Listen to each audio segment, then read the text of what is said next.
join the cheer. Anchor Brewing is where we chat, 'cause it's where good beers are at. Support it out. Alright, mate, here we are, episode 11.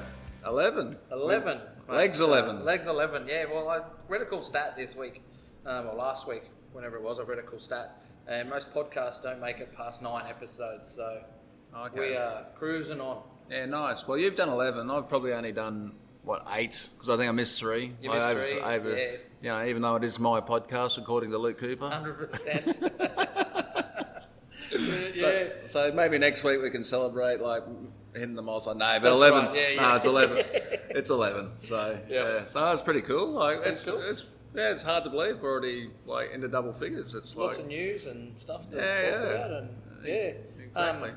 Where are we? Mate, we are, well, let's shout out our sponsors quickly. Yep. Bintani, Craft Marks Canning, Convoy Kegs, Rullings Labels and Stickers, and of course, Anchor Brewing Co. But we're not there today. we are not there today. We are being supported at Madoc, down on the Goldie, because they've got their first Madoc's mental health session for the brewing industry on tonight. So Yeah, which is a really great initiative, hey? 100%, it's a perfect initiative, and we thought, what better way to record our podcast and beat the traffic Yep.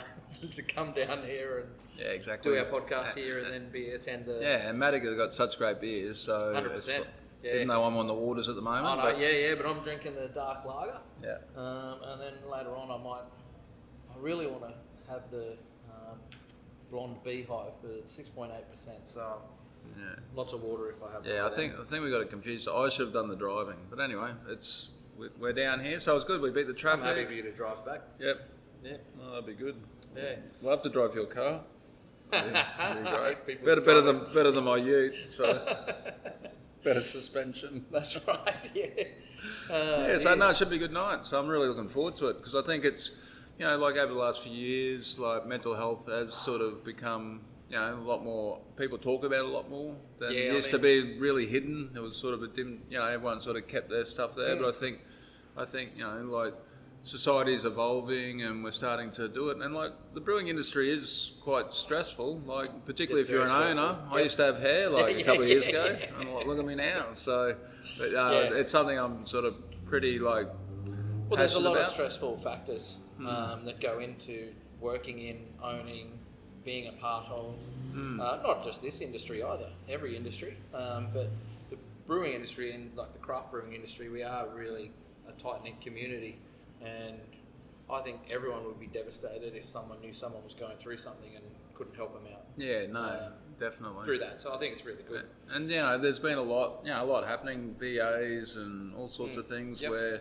a lot of people's livelihoods have been, they don't know where their paycheck's coming from. Or exactly. So it's been a really tough couple of years within it, not just for owners but also employees, and that for the team at Madoc to put this on tonight, I think it's a really great initiative. Yeah, and I'm really looking forward to catching up with all the people that are going to come tonight. Yeah, I think it's going to be a great night. And they're just here to support each other. So I also, something you might remember, but Pour It Out was the name of the podcast I was tossing up well before we started this one about 6 months ago, where I was going to host a podcast called Pour It Out, and it would be people that could call up, and while we're enjoying a beer, it could be anyone random. I was just going to use my old phone with a separate SIM card in it. Someone could call, so we'd have a dedicated phone number, and someone could call up, and we'd just talk about mental health over a beer. They would say what beer they're drinking. It doesn't matter if it's VB, 2 Is News, or Bodrigi, something. Who cares, right? But just chat about mental health.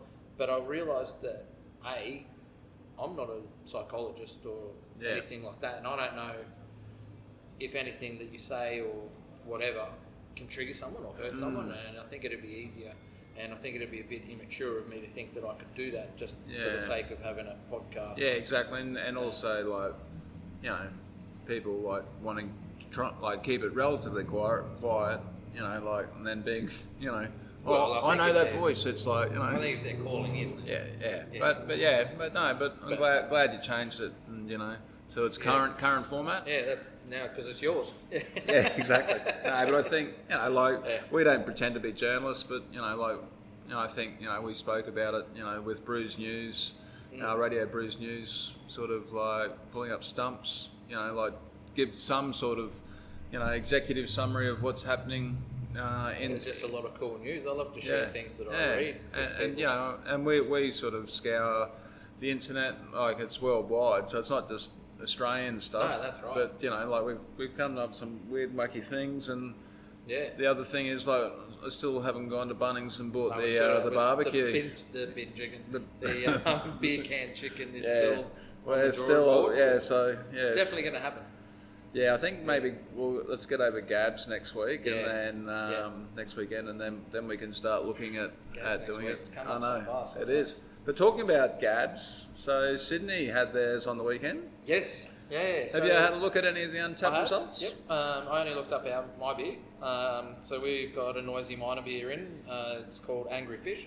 I'm actually wearing the shirt for it today. Okay. It's a Baltic Porter, and the results were good. Okay. I think the average is 3.62 out of 5 stars. I've probably pushed that up because I love the beer and I rated it when I tasted it.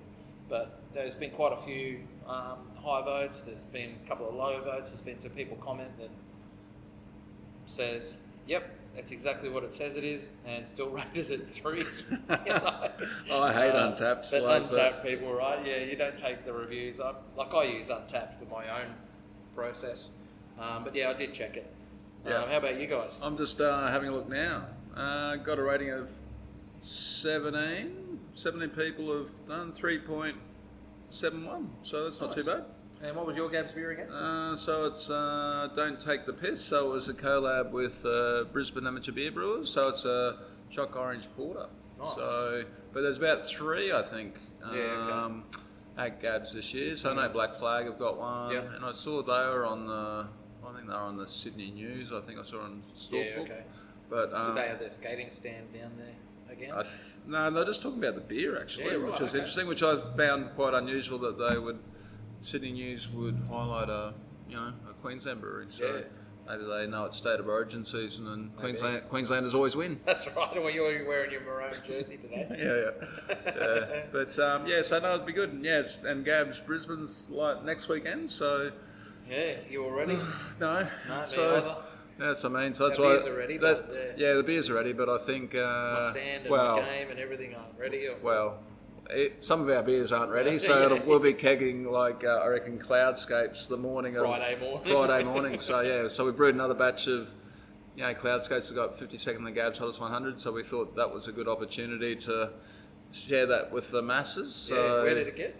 52nd. Where? 52nd? Only 52nd, but I still reckon it came first. Yeah. Why? Because if it was like votes per litre of beer brewed, we only did 5,000 litres of it. So I reckon per votes per litre, I reckon we should have got number 1. But I'm looking forward to tasting it again. Yeah, so am I. So, but although our latest one, like Ridge Runner, it's a cracker. Oh, it's flying out the door too. Yeah, I like it too. What is it? 7? It's 7%. 7%. But experimental hop. It's very nice. Yeah, it's very nice. Anyway, come to the tap room and say. Go online and buy it. I tell you what. No. Here we go. We'll give a discount. Oh, here we go. Here we go. If you come to the bar and go, I heard on Pour It Out, and we'll give you 10% off. You tell Dan and Dougal. Yeah, that's right. Just tell them Phil sent you. That's right.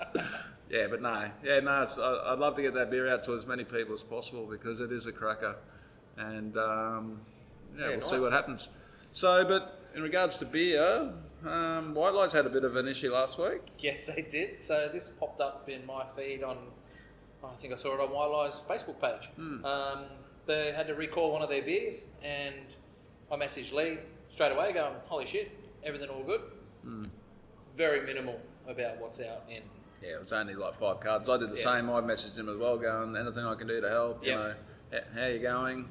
Yeah, well, he messaged me back and he said, "Well, we've made the news, it's excellent."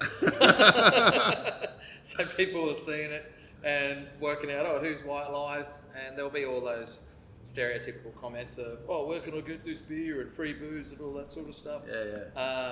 Look, it's minimal stock that ended up out in trade, and Lee's accounted for so much of it that it's pretty much all done and dusted. Yeah, so. that's good. Yeah, no, and he said that he got a lot of support from, I think it was it Queensland Health, their food standards area or something. I think it was for Sands. Or something, and he got a lot of help from somewhere in regards to the recall process. He said they were really brilliant. Yep. So that's good that those sort of things happen, and then it's like... Yeah, the IBA have a similar process as well that you can jump on, and they've got all the things to tell you what to do. So... No, it's good. Yeah, no, it's really positive. So, yeah, so he seems okay with it, which is good. So, and he's probably opening all the cans and distilling it and yeah. making spirit. Well, exactly. The Haze Craze gin. So good. Yeah. Oh, nice. So, and Black Ops. Yeah, so man, got a new CEO. We've got a few local news in here today. It is like it's a rotating door at Black Ops. Right, yeah. So Nick Boots has been named the new CEO, which is a pretty familiar name to many in the industry, for sure.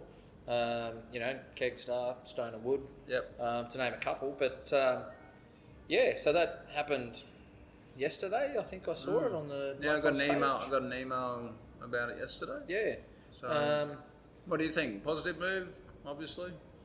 Honestly, don't know. I don't know Nick personally, Yeah. and I also don't know Black Ops business enough to know if that will help or be a hindrance. Yeah. And I don't know the outgoing CEO.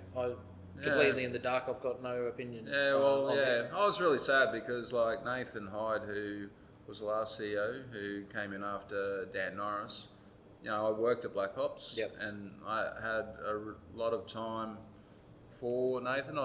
He's a bit of he's a transformational leader. He transformed a couple of businesses that were on not going well, in the dairy industry. So he turned them around, and he was like, from my point of view, when I was there, he was making the right calls. He was actually, he'd come over to the brewery every day, talk to all the staff. He was a real people person, and you really, someone who helped inspire. Yeah, and I just worry that, him sort of, obviously he's left now because they've got a new CEO. Like, I think he was starting to build the culture back up at Black Ops. I don't know, because I think a lot of people really respected him, and I know a lot of my ex-colleagues really respected him. So it'll be interesting to see how they go. But I think that anyone who's appointed as CEO is aware of these challenges and how to bring the most out of people and build people up. But Black Ops is a brand synonymous with Gold Coast in Queensland, and quite a lot of people are well familiar with them all over Australia. So I think that it's going to be difficult, but I don't think it's going to be unmanageable. No, I don't think so either. And I think, you just got to my old adage in life is you don't look in the rear vision mirror, you just got to look ahead. So, people have got job security now. You can either get on the bus or get off it. So, but that's, it's way above my pay grade in regards to all these wheelings and dealings in the corporate world. And talking about you're a CEO of Higer. With a staff of one. It's like I wish Nick all the best. He obviously is a good operator. I don't know him personally either. But I think someone who understands the beer, and a brand like Stone and Wood that sort of grew and grew and grew. He would have pedigree. Whether what his role was, I'm not sure, but I think he would have learned a lot through the other founders and stuff like that. So so I reckon watch this space. And this one just came in on the drive down, the next one, Four Hearts. Four Hearts Brewing have got some new owners. Yeah, another bloody froth rookie takes. That's right. Takes charge. Man. So it's pretty exciting. So the old owners have decided that 9 years has been enough, and it's the first, as it says in the article there on Instagram, it's the city's first working brewery since the early 1900s. But 9 years they decided to sell up, and it's pretty big. Like Ipswich is a fair way away. Like Yep. the brewery's a fair way away from everyone out there. Apart from our brewery, like Ballistic at Springfield, but there's not. Ipswich is still far away, and it's right in the heart of Ipswich. If you are working in the city, you can just go there for lunch. The Fridays afternoons in the Courtyard pub. Yeah. I've never been there, so Yeah, it's it's- always like, it's sort of a little gotta bit too drive to- far. yeah. But it's interesting, but like Jack, whose family have bought it, like Yeah. he was sort of mentioned, he did the TAFE course, so he's a froth rookie. Yeah. And he's like, he was starting his brewery on his parents' property, like, was it Stony Creek, I think? Yeah, well, Jack gave me some beers that he canned a couple of months ago. Yeah. Dropped into Ballistic and gave me some of his beers, and they were good. Yeah. I think he'll do some great stuff. I'm looking forward to going out and catching up with him as Yeah, well. I and wonder if they're going to seeing how he's rebrand it going. or like Four Hearts or... Yeah, I think you'd want to, wouldn't you? I would. To put your own stamp I on it. would. And, I think- and I it think just it needs gives yourself that refresh and Yeah. allows you to make the changes that you want to make Yeah. without pissing people off, because people can go, oh yeah, it's a new brand, new business, new owners. Yeah. Whereas I think if you keep the old brand and you've just bought it and you walk in and you just try and change stuff, then you change the whole demographic Yeah, of the business structure. I that's think it been needs there. like 9 years. It needs a complete refresh. Like like no disrespect to past brewers at Four Hearts, but it's like if I saw Four Hearts in a fridge, I wouldn't go, oh geez, I've got to have that. So some of their beers are good. Don't get me wrong. Like, but yeah, I just think new ownership.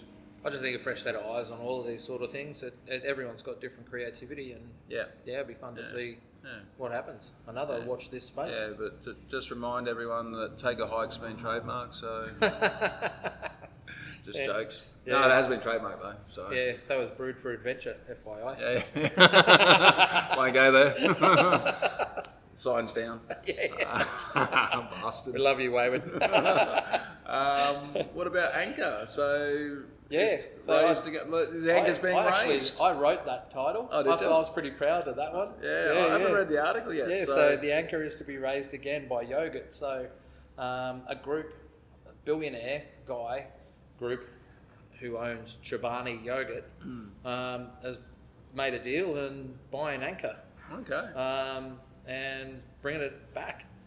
It's, how many times has this business said it's going to go down, it's resurrected, no, we're not selling. It's a bit of an institution though, isn't it? It's like- Yeah, so I think it's quite excellent. I'm looking forward to see what happens. I wonder if they're going to contact old brewers and people like that and bring them back. I sort of wonder how many people have left, or what sort of was going on with the structure over there. But it's I suppose if you're a billionaire, you probably could afford who you want. Yeah, pretty much.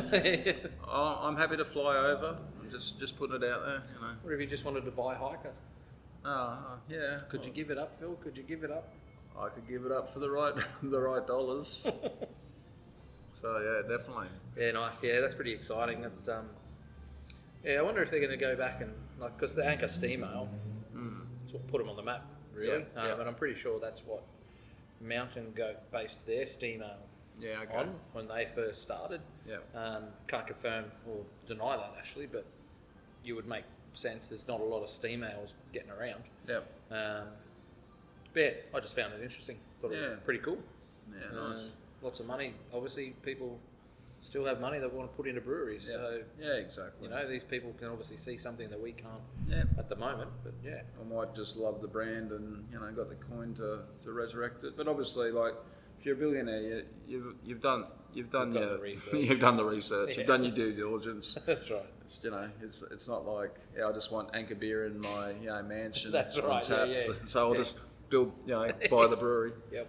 But what about, this is a good news story, I reckon, the next one. So local pub removes large multinational craft beers. That's right. Yeah. So this is, I think it's pretty cool because it's not all the large multinational beers. So they're keeping on like the Guinness and the VB and all of those sort of things. The stalwart beers. Yeah. But anything that's like Four Crafty. Pines, Green Beacon, Pirate Life. Bolter. Yep, all of these. Yeah. They're not on the taps there anymore. They want to support the independent breweries, and I think that's excellent. I think that's the middle ground. I think it's a great middle ground. Yeah. I'd be quite happy to go in there and argue to get my beer on one of 10 taps or whatever. Yep. No, I think then you're covering the basis of those that like the macro lagers and like Guinness is an institution. Like you'd be if people buy it at your pub, you'd be foolish. It wouldn't matter if you made the best Guinness clone out there. People would still buy Guinness. Yeah. So I think it's the right approach. It's it's the multinationals either buying up independent craft breweries or creating their own brands. So I think that's what the landscape of craft beer beer taps at pubs need to be. So will it happen in every pub? Probably not. God no. Well, I don't think every pub, because the agreements, I don't know how long they last. I mean, some of them are 10 years, some of them come because they pay for the fit out of the cold room and all the entire glycol recirculation system, and they say if we do this is the contract that you need to be on for a decade or whatever. That's the sort of stuff that we're up against and dealing with, and when that contract ends, because publicans get rebates as well on all these beers that they buy when they're. Do you reckon in the long run they make is it a cash flow thing? Yeah, it's a cash flow thing. Yeah. The publican. They don't. No, they're still. If they're on the numbers. If they're in the numbers, it's still. Yeah, it's a cash flow thing. 100%. Yeah, that's what I mean. So it's So I remember. I mean, I'm talking like I know. I'm just. No, but I've seen the contract at a previous place I used to work, which I don't want to talk about, but but I had a look at the contract, and I just went, it's all it's just cash flow. Yeah. It's just it's crazy. But anyway. It is what it is, but people take it. So you got to make your own business decision. But I think that blended approach is good. And unfortunately, particularly in Queensland, there's big hotel groups that own lots of pubs, so it's never going to happen. That's right. Yep. It's even like the local, the Salisbury Hotel put on a beer called Tui Forest Lager. Are you serious? Yeah. About 6 months ago. It was a white label. Yeah. I had a regular. Went, don't kill me, but I'm at the Salisbury Hotel. Have you got Tui Forest on? I went, no. So they sent me a photo. So I had to go down there and go with a decal and go, hey, sorry, we didn't realise. Yeah, bullshit. But anyway, how many people were going in there going, have you got the Tui Forest? I don't know. But anyway, it was a white label and they had that on. The issue for us is, we didn't have a leg to stand on. If they wanted to keep doing it, they could have, because we don't have a trademark, and I don't think we'd ever get it. Tell them they could buy a keg? Yeah, it did, but no. But we didn't have a trademark, because I don't think we'd get a trademark on the word Tui. Probably Forest. Nothing to do with Tui and beer. Australia, you're going to get on that trademark. But that was always the reason why we called it Tui Forest. One, Tui Forest is next to us. Yes. But I was always hoping for that current affair story, like big brewery, like China downtrodden. Goliath. Downtrodden. It's like the white lies. I'm on the news. That's a good thing. So that was always the funny thing. If Tui actually came after us, it'd be current affair. Except I wonder if Tui's would actually win that argument, because they have such big money behind their brew. Probably. Anyway, sure they don't. We did have a second option. Mate. We did have a second option for the name if we had to take it down, but I can't remember what it is now. I'm sure the CEO of CUB's not sitting here going, is it CUB or Lion? Tui's? I think it's Lion. I'm sure they're not sitting here listening to the Pour It Out podcast. Going, those bastards, we've got them. Finally worked out what they're trying to do. All 6,000 litres that they brew a year. That's right. It's just like, and that's not even of Tui Forest. Anyway. Hilarious. And so the next one. Yeah. What's this? The oldest brewery in every country. No, you've skipped one, mate. Sorry. No, this is the town that was named after beer. So this is a Japanese article. This is a town. It's actually, if you read the article, it's actually very different. So how it changes. Yeah. Ebisu. Again, we're back with this pronunciation thing that I can never do. Ebisu is the brewery, Yabisu is the town. Oh, yep. And I learned that right at the bottom of the article that happened when someone was trying to Romanize the Japanese language. Yep. And they were adding YE in front of words that were pronounced ye, but they're not actually ye. They're both actually pronounced Ibisu. So the Y is silent, is what I'm trying to say. But Yabisu beer has been around for since the late 1800s. So when they first started brewing this beer, and it was Nippon Beer Brewing Company that started it. Yep. And they started this beer called Ibisu, and now the whole town grew up around it, obviously to support it. They just found this location and all this town grew up around it. There's still a street called Beer Hill. There's a massive beer hall that they've got in there. They started winning awards, so people wanted to get closer and closer to it. And it's just grown up all around it. And it's named this town, and it's just all this real historical things.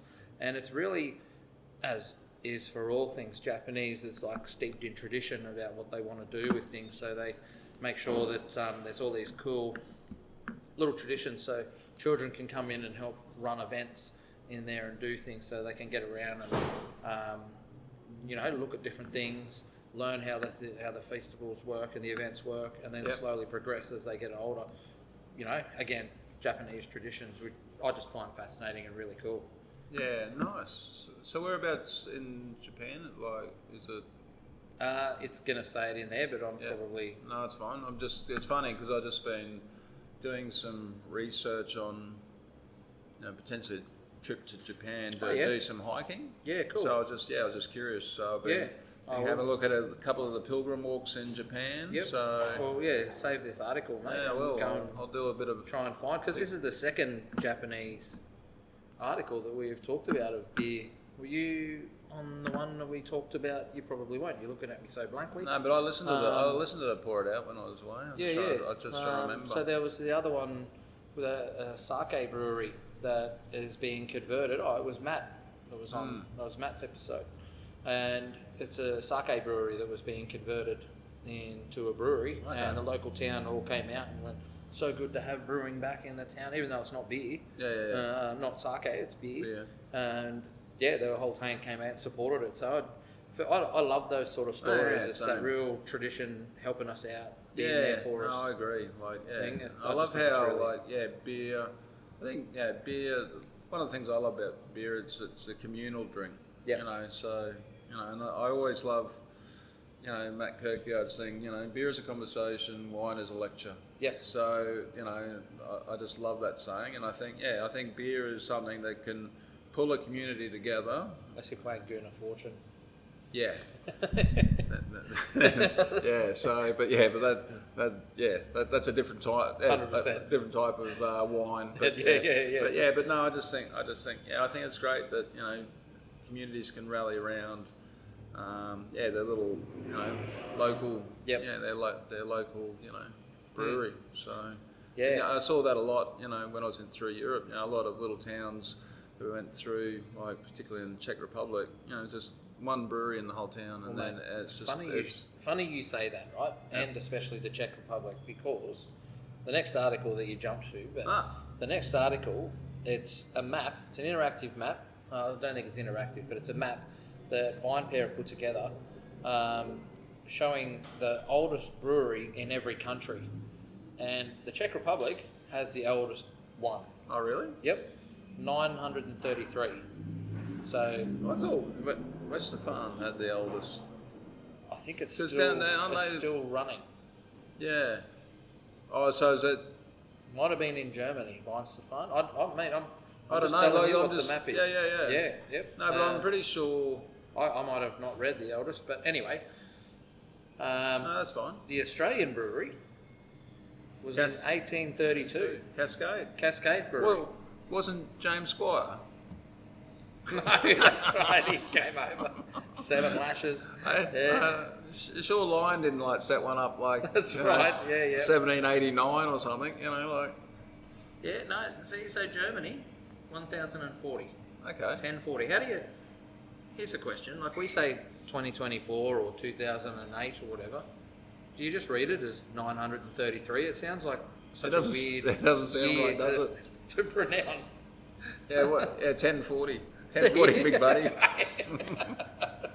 That's just a weird thing. It is. But yeah, no. So the map's there. It's all color coded too. So it it's splits pretty up cool, between eh? before 1600, 1600, 1700, and so forth. But it's really cool, and there's a lot of there. And then also, as you scroll down in alphabetical order, it's got all of the breweries from that country. So it's only one brewery from each country is listed with a little bit of history about the brewery itself. So That's pretty cool. yeah, So I love that sort of stuff. yeah.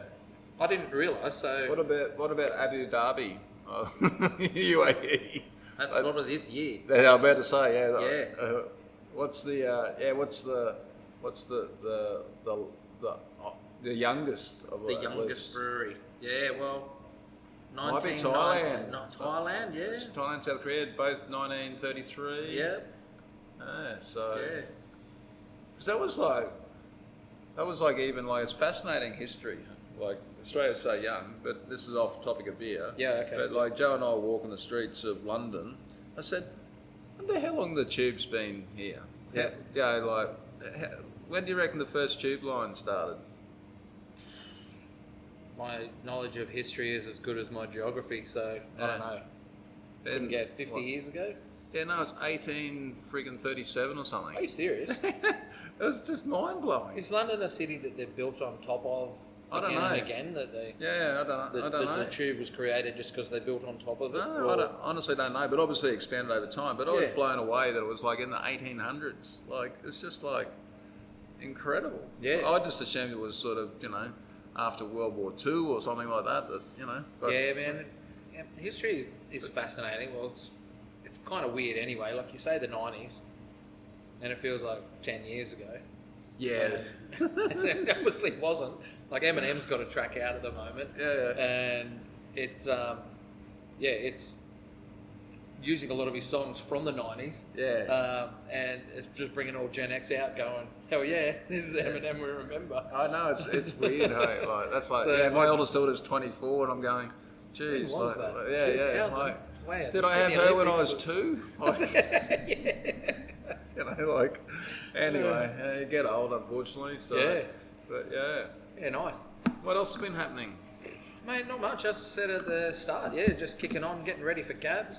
We're going to have 2 new beers. So yeah, we've got our Baltic Porter on the tap there. It's also going to be on the container bars, but yeah, we're going to have it at our stand at Brisbane. And we've also got a new IPA called Sunshine State that we're releasing, 7%. It's going to be, it's based on, talking to like Ross when we were talking about designing it, it's based on the Ballast Point Sculpin IPA. So it's got a lot of finger limes in it. It's got that real pithy pithiness to it, but there's also some sweetness from Rosella in there, and it's just real IPA-ish. We've dosed it up with, I want to say El Dorado and Superdelic, and I think there's some Pink Boots hops in there from a batch that we had from last year or something. So it's quite a exploratory style, and we're just excited to have a new IPA coming out. Yeah, no, it's good as well. Yeah, long overdue. Yeah, really looking forward to that. Getting the feedback on that one, and then after GABS, I mean, there's always something coming up. We're actually planning already for Bermuda that we'll all be doing in October for Oktoberfest. So we want to do. Yes, we need to have a meeting about that. Yeah, we do. Yeah, because I want to see what beers we can brew. We've worked out how we can brew some smaller batch stuff, so not have the beers hanging around as long. But, nice. But yeah. I'll have to start thinking about that too. But yeah, no. Hiker, we had the guys down from Red Dog from Mackay yesterday. Oh, yeah. So they flew down for the day just to hang out with us, and they've got the same canning machine as us. Great. Black Fox. Just learning how to use it. Just learning how to use it. Yeah. So we seem to have become the quasi destination. Yeah, like for those that haven't really canned before. Yeah. Like Daniel sort of runs them through. Well, you pump out so many cans. Yeah, and we've got it sort of really dialed in, so we don't, we get minimal low fills. But yeah, it's like canning's a tricky thing. It's a tricky beast. Carbonation, temperature, you know, when the fill head's raising Yeah. and things. So DO it's all and it's all just of that stuff. all lots of little things and stuff like that. So no, it's good to, you know, we're always like open to share some knowledge. Yeah. You know, and they're a bit green. The owners of Red Dog. So you know, so we've. What's your horizon recipe? Oh no, they're basically going. Oh, we've got a Scottish Oh day. no, that's what I'm asking. You said you want to be open and help. Oh yeah, no, but it was funny. They asked, "Oh, we've got a Scottish day coming up. Can you give us the recipe for Wee Little?" No. Said, "Oh, we can show you like some guidelines." A recipe. It's just like, yeah. So anyway, but it's interesting. Yeah, they're a bit green. So yeah, we've sort of extended the branch out to them if they want to come down for like the brewer come down for a week. Yep. And just like, you know, help Learn a bit of stuff because got no formal training. Yeah. I don't even think he was a home brewer. They had a brewer who left and they never replaced him, and just one of the owners Just kicking it on. kicking it on. So he's quite green. Yeah. but Commitment yeah, that way. yeah. But that's what I mean. But that I really love to see like the craft beer, you know, grow in the region. So Yeah. I think it's good that Mackay's got one. Nice. So, and other than that, just getting ready for GABS and just recovering from the weekend from pinballs. So Oh yeah, that's right. Yeah, you had that big event on. yeah. So, but and looking at some other big events later in the year. So it's sort of just need a bit of time to actually sit down and do some planning. Yeah. So only so many hours in the day. That's right. Oh. So so I suppose we should get ready for the mental health workshop. Yeah, that's right. I finished my beer too, so Finished my water, so that's right. good. Well, yeah, time for new beer and water. Yep. Awesome. Sounds good. I nearly said take a hike then, but pour it out. Yep, and take a hike. Well, we did take a hike today. That's right, So. we did.